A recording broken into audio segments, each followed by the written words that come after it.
Hi there. Um, so today I wanted to talk about telling people. Everybody reacts differently as far as whether or not they even, want to tell anybody. I've even heard of people that have had a breast cancer diagnosis and they've got grown-up children and they haven't told them. So, you know, people deal with it differently, just like anything in life. I was not like that at all. Oh, well, I guess I was happy to tell my entire family. That was, well, my brothers and sisters. I'm one of 5. And my parents, obviously, and my husband told his family. And my closest friends. The only people that I didn't really want to say anything to was the kids' school and their friends, the parents of their friends, and I'll go into that in a minute. But first of all, I just wanted to say that the biggest thing I think that you can do to help yourself is to keep away from anybody that is going to start telling you about their neighbour or their friend that had breast cancer and they died, or you just don't need that. And you'll work that out for yourself anyway, because it's not going to make you feel good, trust me. That's the last thing. You're already battling with so much emotionally that the last thing you need to hear is someone who died from breast cancer. So this is my beautiful girl, Maya. And that's another thing that I want to get to, is telling your children, no matter how old they are, it's difficult. So Maya is 11 and she has an older brother, Zane, who's 12. So yeah, it's an age where they know, they've heard about cancer before, but they don't know enough about it. Well, a lot of people don't know enough about it anyway. I didn't know enough about it. So they know enough about it to be frightened of it, but they also don't know enough, and you need to be very clear and honest with them to dispel any fears that they've got. So that was the hardest, definitely the hardest part for me, was telling the kids. That was harder even than getting the diagnosis in the first place, was telling them.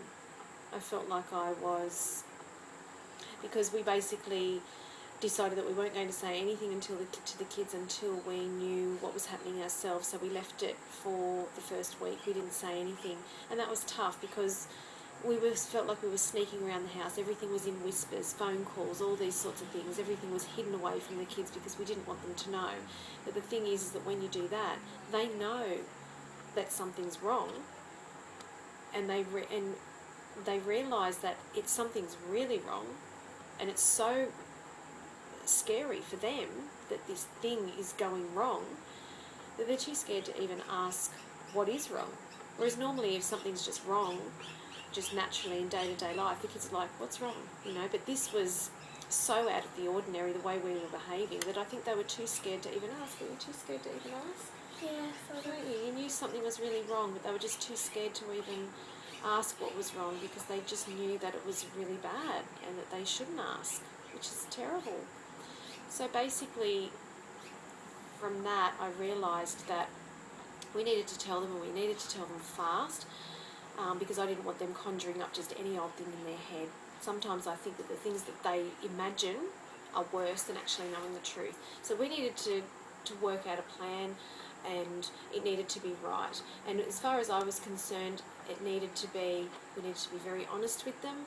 We needed to give them all the information that we knew, and we also needed to be very positive with them, because I've been positive right from the very start. So I needed to pass that on to the kids, how positive I am, because they're going to feed off that. If I'm negative and down about it and, oh, woe is me and all of that sort of thing, that's not going to help the kids. that is just going to make them sad, it's going to make them scared, and we don't want any of that, because that's not going to help you either. So if you're positive to them, they're going to be positive back to you. They're going to know that you get through it. They're going to support you. They're going to do everything that they can and love you and just wrap their arms around you, which it all helps. It all helps.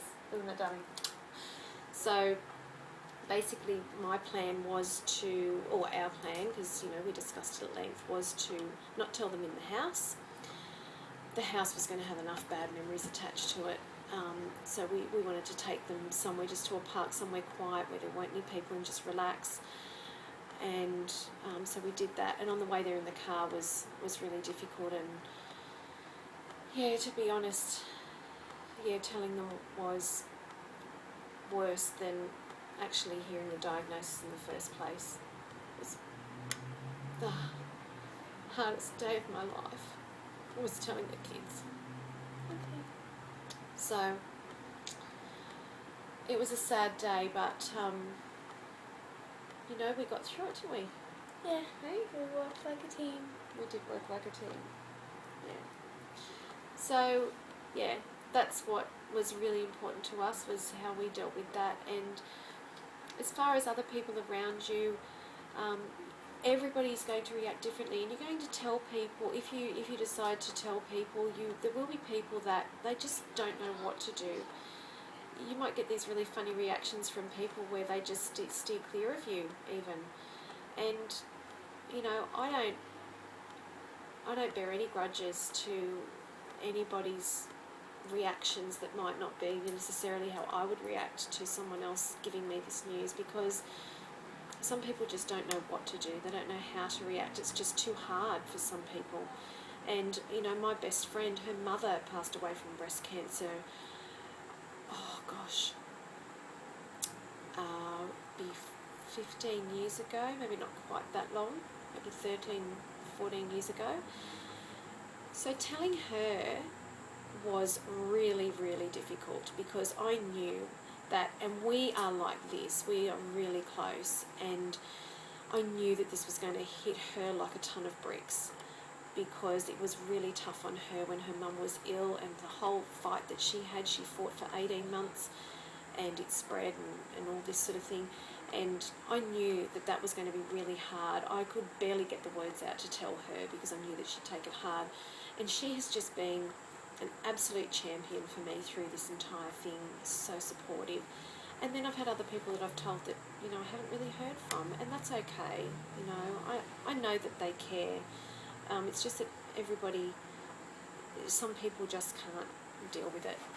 So, yeah. And as I said before, and I was sort of going to get into, people that are negative around you, people that tell you sad stories and that's all they've got to tell you,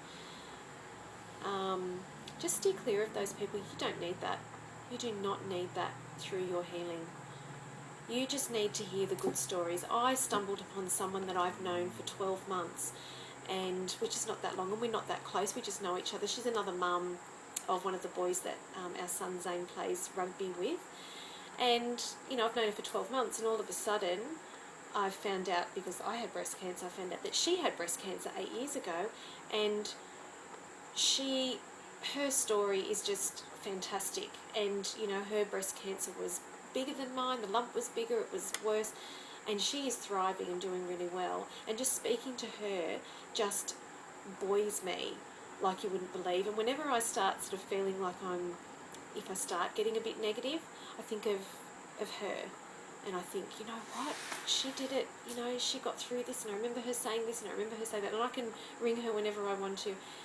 And, you know, I remember all these positive, wonderful things that she said to me, and, you know, and also all the really bad side effects of chemo and all these sorts of things that she went through. And I think of that, and it just gets me to the next step all the time. Her and many other stories that I've heard since. So, yeah, anyway, this is turning out to be a bit long, this video, so I'm sorry for that. But, yeah, that's basically what I think is really important, and what has helped me is just surrounding yourself with family and friends who just want to wrap you up in love and protect you and support you. It is so important. And anybody that wants to be negative or just and I don't think they mean to. I think these people try to help. I think they think they're helping, or they want to let you know that they've experienced it. I'm not sure what it is, but you know, kind of in a polite way. You don't even need to say anything, but yeah, really be sparing with the time that you spend with those people, because you don't need that. So anyway, much love to you if you're going through this, and until next time, bye.